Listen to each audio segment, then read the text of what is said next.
Tag TV brings you daily news bulletin from India. Breaking news and views from India. You're watching South Asia Newsline, and here are the top stories we are tracking for you on Wednesday, the 20th of August. PM Modi to meet Chinese President at SEO Summit, Jaishankar in Moscow for talks with Lavrov. Torrential rains paralyze Karachi, flash floods kill hundreds across Pakistan.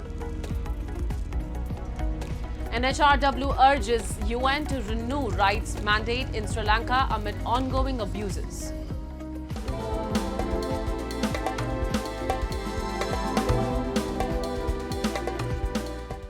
And now for all the details. Prime Minister Narendra Modi on Tuesday said India-China relations had made steady progress since his meeting with Chinese President Xi Jinping in October, underpinned by mutual respect for each other's interests and sensitivities. Posting on X after his meeting with visiting Chinese Foreign Minister Wang Yi, PM Modi stressed that India and China are partners, not rivals, sharing the goal of achieving faster growth. He called for enhanced exchanges, deeper mutual understanding, and expanded cooperation, adding that the huge potential and bright future of bilateral ties are visible to the world. The Prime Minister also confirmed he will attend the Shanghai Cooperation Organization Summit in Tianjin later this month, where he is expected to meet Xi again.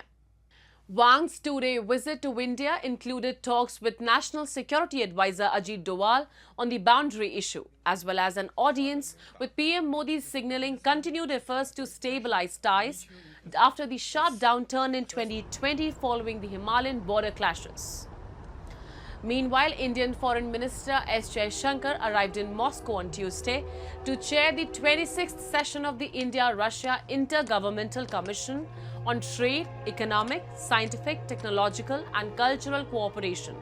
He will also hold bilateral talks with Russian Foreign Minister Sergei Lavrov.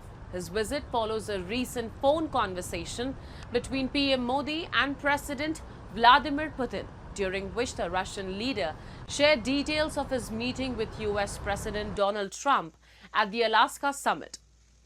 The Russian embassy in New Delhi has separately confirmed that Putin will visit India by the end of the year, though dates are yet to be finalized. India's stepped-up engagement with both Russia and China, its fellow BRICS founders, comes amid friction with the United States over tariffs on Indian imports. Washington has said the Trump administration sanctions are intended to pressure New Delhi to reduce its ties with Moscow over the ongoing Ukraine conflict. Pakistan is reeling under the fury of nature as torrential monsoon rains and flash floods leave hundreds dead and many displaced. From Karachi's urban chaos to the devastation in Khyber Pakhtunkhwa's villages, the scale of destruction highlights the country's growing vulnerability to climate-driven disasters. We have a report. Extremely heavy and continuous rains lashed Karachi on Tuesday, bringing the country's financial capital to a standstill with traffic gridlocks and power outages. Authorities have warned further urban flooding across southern Pakistan, including Karachi, which has already received 145 millimeters, about 5.7 inches, of rain. According to the Meteorological Department of Pakistan, strong monsoon currents were penetrating most parts of the southern Sindh province. It further forecasts of widespread rain and thunderstorms in several districts, including Karachi, until August 21st. Meanwhile, in northwest Pakistan, flash floods triggered by cloudbursts have brought widespread devastation in the mountainous region of Pakistan. Rescue teams, on Tuesday, scrambled to find survivors after a devastating cloudburst triggered a flash flood swept through a remote mountain village, killing at least 20 people. The toll contributed to a total of 358 deaths in the floods in Khyber Pakhtunkhwa province since August 15, more than 200 of them in the worst-hit district of Buner. The Provincial Disaster Management Authority confirmed that 30 children are among the dead. Pakistan remains increasingly vulnerable to such climate-related disasters, with monsoon rains and glacial melts causing massive destruction. This season alone, Torrential rains and flooding since late June have claimed 695 lives across the country.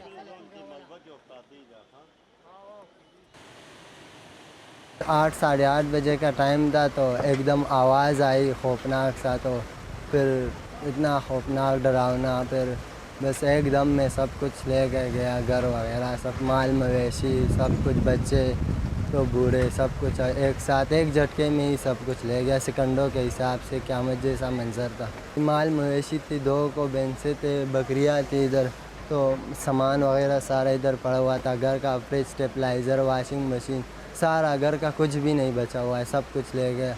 और अल्हम्दुलिल्लाह जानी बचत हो गई हम लोगों का, बकाया घर में कुछ भी नहीं बचा हुआ है, सब कुछ ले गया। The protest of merchants, business leaders and residents in Pakistan-occupied Gilgit-Baltistan has entered its 20th day. The protests are a result of Pakistan's authorities' illegitimate taxation and years of exploitation on traders and merchants. Demonstrators remain resolute persist in their agitation until Pakistan is compelled to respond. The protest of merchants, business leaders, and residents in Pakistan-occupied Gilgit-Baltistan has entered its 20th day. Business leaders are criticizing the involvement of the Federal Board of Revenue, calling it unconstitutional and illegitimate. Traders and merchants have warned the Pakistani government that they will dismantle FBR offices if it is not withdrawn. Tax free zone के हवाले से मैं आपको ये बताऊं, अगर मैं America से, यूरोप से, कहीं और से भी यहाँ पे सामान ले आता हूँ किसी और पोर्ट के ज़रिए, तब भी यहाँ पर किसी भी किस्म का टैक्स हम देने के पाबंद नहीं है। मुतनाज़ा होने का यही एक हमें सहूलत है।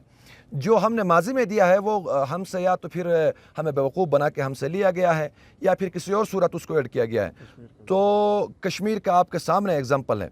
तो गुजारिश ये है, अब हमारा डिमांड ये भी है कि माजी में जो हमसे यहाँ पे जो गैर कानूनी टैक्सेस हमसे लिए गए हैं, उनकी तादाद 300 अरब होती है, 400 अरब होती है, 500 अरब होती है, जितनी भी होती है वो भी वापस कर दे, क्योंकि ये जबरन हमसे लिया गया है।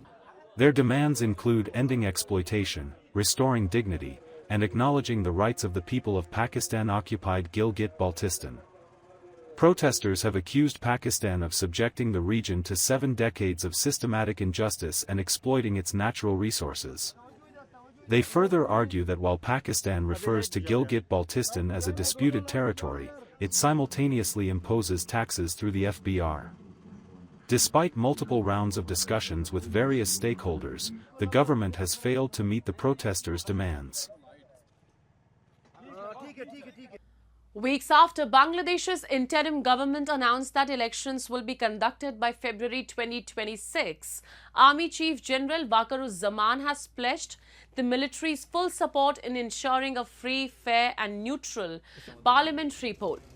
Addressing troops, General Zaman urged all ranks to uphold discipline, professionalism and commitment to democratic values. Bangladesh's political environment has remained turbulent since the ouster of Prime Minister Sheikh Hasina in 2024. Following her removal, an interim administration led by Nobel laureate Muhammad Yunus was installed, promising to restore democratic integrity. While Hasina's Awami League has been banned from contesting the upcoming elections, former Prime Minister Khalida Zia's Bangladesh Nationalist Party has emerged as the main contender, alongside the newly formed National Citizen Party, led by student protesters who played a pivotal role in toppling Hasina's government. However, absence of Bangladesh's oldest political party from elections have sparked debate over whether all parties will be given a fair opportunity to participate in the democratic process.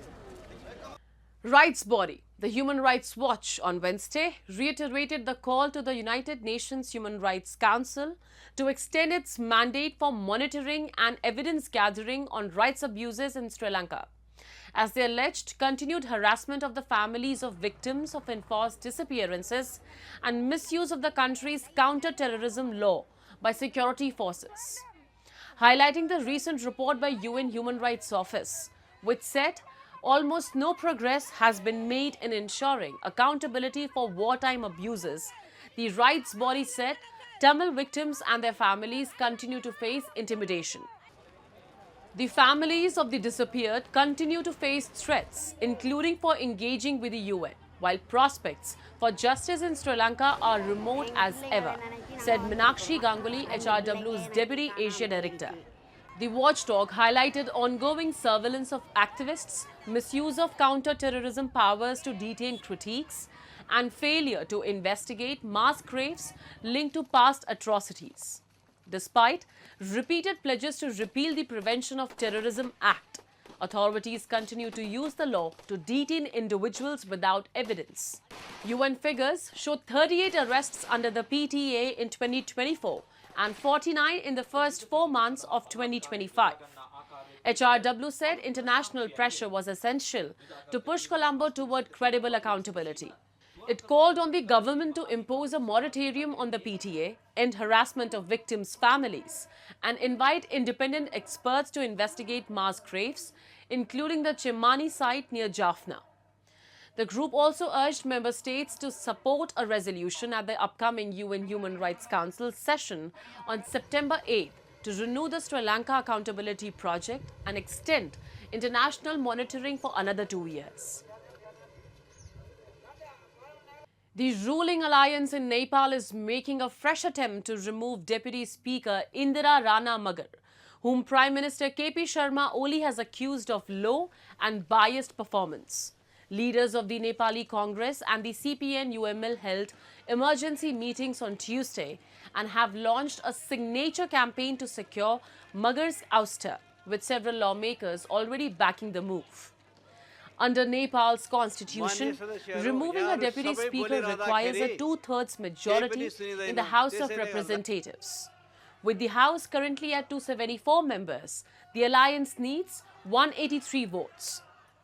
However, the Nepali Congress holds 88 seats and the CPN-UML 79, giving them only 167 combined, 16 short of the required threshold.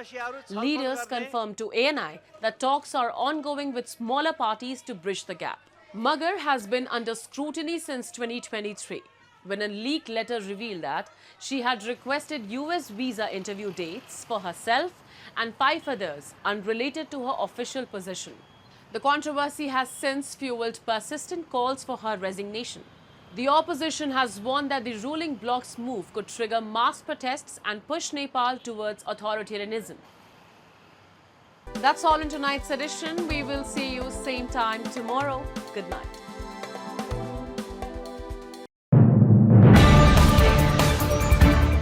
Tag TV brings you daily news bulletin from India. Breaking news and views from India.